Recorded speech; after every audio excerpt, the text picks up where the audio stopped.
Moss Art Center in Blacksburg, it's the place to be. 3304 tip-off bringing hoops at VT. Aluma, Mutz, and Naheem Aline. David Gasson making sure that the glass is clean. You got Shepard and Kitley and Hunter Couture. Sports Center top 10 for Georgia Amore. Hey, we're just vibing and having fun, and how could you not? The Hokies are 10-0 in Castle Coliseum in the past couple of weeks. After the season that never was in 2020, CNS took down high school juggernaut West Genesee for the first time in 15 years en route to a sectional semifinal appearance to close out the 2021 gauntlet. Yeah, Phoenix, this team is firing on all cylinders right now. They're hot on a 5-game win streak. Kyle, a huge reason for that has to be their dominant three-point shooting. There's a lot of history between these two teams as former Big East rivals throughout the 1990s and the early 2000s. Syracuse and Virginia Tech are responsible for some absolute instant classics in the sport of college football. Yeah, this team is dynamite right now. Back-to-back wins in Castle Coliseum last week over AP top 25 opponents. Before they took down the Tar Heels, they beat number 11 Georgia Tech. And then on Thursday night, they took this show on the road and absolutely lit it up in the Dome, beating Syracuse 102-53, nearly doubling the Orange's points and hitting triple digits for the first time this season. Wilbur and company made the move to CNS from JUCO powerhouse Onondaga, where they brought the Lasers 11 national championships and hold the longest winning streak in college lacrosse history at 107 consecutive games. Going into last week against Clemson, Sean Tucker had 791 rush yards, 204 receiving yards, and 11 total touchdowns. Now get this, Tyler. The last running back in college football to have a 700, 210 line was Reggie Bush in his 2005 Heisman campaign. Then on top of that, Sean Tucker went ahead and had 157 yards on the ground against a really good Clemson defense. And then you add in Garrett Schrader. He's a whole other element to this Syracuse offense that has really evolved around him. He can run the football. He has great size at 6'4". He can barrel through you, and he is absolutely fearless. So Syracuse is a threat on the ground, and Virginia Tech struggles to stop that run. Crossing the timelines, Georgia Amore gives it off to Baines, right back to Amore, set up play to Shepard, top of the key, straightaway three, got it! There's the all-time ACC three-point leader, knocking it home in clutch time. Tech leads it by 2, 57-55, 4:40 left to go. Kelly, right wing jumper, got it! But then there's a first-team All-ACC player on the other team. And we're tied up at 57, 4:30 left to go. Amore on the right wing. What a battle we have in Greensboro. Possession arrow with Virginia Tech. Amore off to Baines, right back. Same play. Shepard thought about a three. Shepard top of the key. Shepard to the right wing. Shepard pull up, pop. Left that one short, and a rebound secured by Kennedy Todd Williams. This place would have gone bonkers if Asia Shepard hit 2 in a row. Todd Williams coast to coast with nobody in front of her. Carolina leads by 2. Yeah, this place is going nuts nonetheless. Anybody scores, this place is going to rise to its feet. Just under 4 minutes to play, 59-57 the score, Carolina up. Georgia Amore, right wing three, got it! Georgia Amore, bullseye from downtown. Hokies lead by 1, timeout on the floor. And Carolina wants to talk things over. Courtney Banghart calls the TO. This is an exhilarating game. Back and forth, back and forth. This is some fantastic made-for-TV basketball right now. Unbelievable drama in Greensboro. We'll take a quick break as we step aside. Don't go anywhere. Photo finish coming on 3304 Sports between Carolina and Virginia Tech. This is March on 3304 Sports. Greensboro Coliseum, the site of the ACC Women's Basketball Tournament quarterfinal between Virginia Tech and North Carolina. Giovanni Heater alongside Nick Brown with you for 3304 Sports. 60-59, the Virginia Tech lead over Carolina with 3:51 on the clock in the fourth quarter. Nick, this has been a back-and-forth ball game in the second half, and it's been dynamite to watch. Yeah, Virginia Tech took a 5-point lead, and since then, it has been a fantastic game. Roars from every time a team scores. It is awesome. Back to action we go. Ball's inbounded. Eva Hodgson crossing the timeline for Carolina on the right wing. Hodgson checked by Amore. Hodgson gives it to the right wing. It's Kelly. Drive to the inside. Pull up. Free throw line. Jumper falls. She has gotten really hot here in the fourth quarter. Now Amor looking to respond. Hokies trail by 1 now, 61-60 your score, 3.5 to play. Amor checked by Hodgson, give to the right wing, it's Traylor. Traylor coming off a screen, taking her time, crossover dribble, thought about a baseline drive, gives it off to the right wing, Lytle, now it's Deja Gregg. Gregg gives it back to Amor on the right wing. Amor, she's got to go with 8 seconds to go on the shot clock. Amor's got to go with 5, down to 4. Here's Amor. Tried to get it to Lytle, and instead it's poked away and stolen by Utsby, who's in the ballgame with 4 fouls. Up the floor we go with Kelly on the right wing for Carolina. Utsby thought about a 3. Coming to the ball now is Todd Williams. Dish to the inside, Poole looking to go at Gregg. Here's Poole, kick out to Kelly. Traylor poked it away. Kelly's got it with 14 on the shot clock. Kelly behind the back dribble. Pull up, free throw line, and she got it again. She is so smooth, man. Back-to-back buckets for Carolina, both off the hands of Deja Kelly. First team All-ACC. Georgia Amor's got to come up with something down 3. Here's Emily Lytle on the right wing. Lytle dish to Gregg in the right corner. Gregg just inside the three-point arc, gives it out. Kiana Traylor driving baseline, tried to get it off the window, no good. Ball still loose, and it's secured by Hodgson along the baseline. Carolina can take a 2-possession lead if they score on this one. 2:15 to go in the game, they lead at 63-60. Right wing for Carolina, it's Kelly, gives it off to Todd Williams. Now Todd Williams still on the right wing, almost traveled with it, gives it back to Kelly on the right wing. Kelly going at Amor, and a foul is going to be called on Amor on the floor. It's 2 shots. And it's going to be the bonus for North Carolina, like Nick said, 2 shots for Kelly, and that's the 3rd foul on Georgia Amor. That's a big play right there, 2:03. Virginia Tech is, UNC's 4 of their last 4, and tough taking this lead. We'll remind you, Virginia Tech has the possession arrow. They're without Elizabeth Kitley, ACC Player of the Year, and Kayla King as well. Both starters. 2 shots at the line for Kelly. She can take a 2-possession lead, and she does. She's now 5 of 7 from behind that charity stripe. Ice in the veins of the sophomore guard. She's got 18 points as well.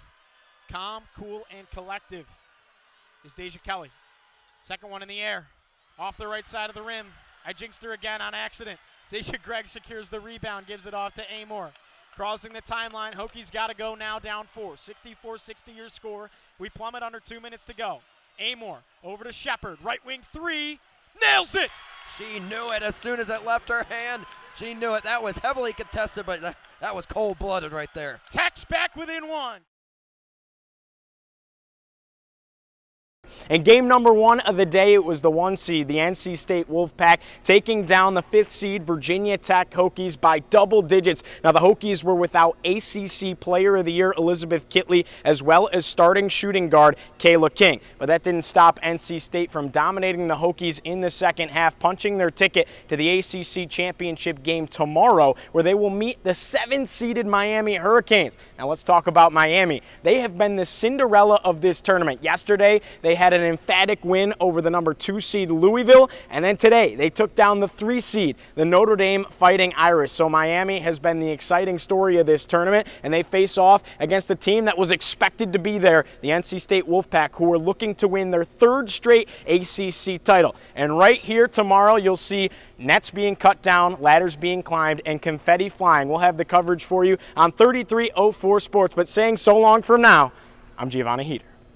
Championship Sunday is upon us in Greensboro, North Carolina. Hi, I'm Giovanni Heater, coming to you from the 2022 ACC Women's Basketball Tournament, and it's championship day here between the 1 seed NC State Wolfpack and the 7 seed, the Cinderella of this tournament, the Miami Hurricanes. Now, Miami pulled off the shocker at the buzzer after a 15-0 run from Destiny Harden and a total team 18-0 run to take down the 2 seed Louisville a couple of days ago. And then yesterday, they pulled off another upset, taking down the 3 seed Notre Dame Fighting Irish. Now, coming into this tournament, they were on the bubble for the NCAA conversation. That has totally been wiped out. This team is going dancing following this championship game. And on the other side, the NC State Wolfpack was the team that was expected to be here. They took down Florida State in dominant fashion with a 30-point victory a couple days ago. And then yesterday, they took down the Virginia Tech Hokies for the 3rd time this season. So the action is just just about to get started here in Greensboro. Will NC State get their third straight ACC tournament championship in a row,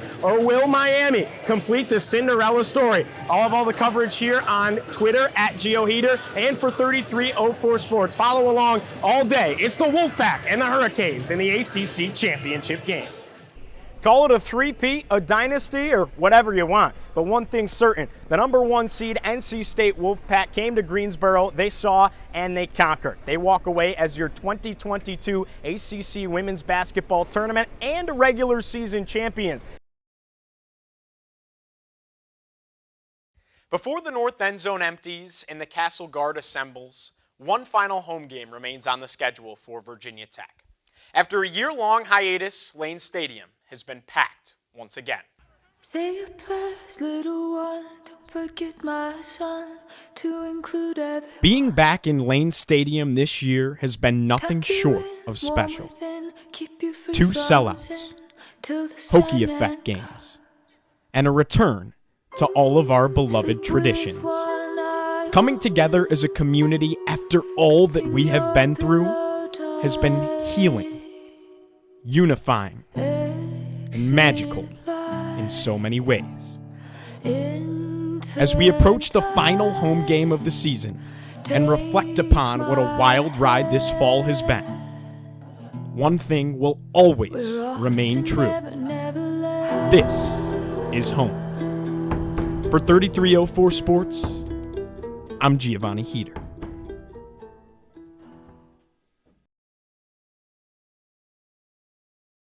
Coming into this season, especially after week 1, watching Syracuse put up an okay performance again against Ohio. I mean, the offense, that was Tommy DeVito playing, so it's completely different now. Was not impressive. Defense looked good. They didn't allow a single touchdown, but it's Ohio.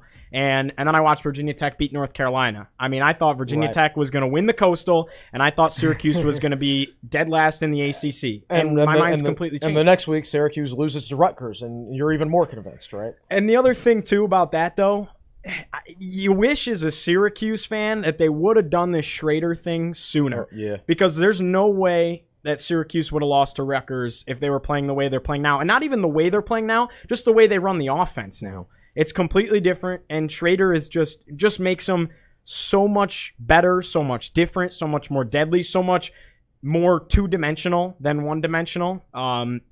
You wish you started the season with Garrett Schrader because you almost feel like you wasted 3 games with Tommy DeVito. Right.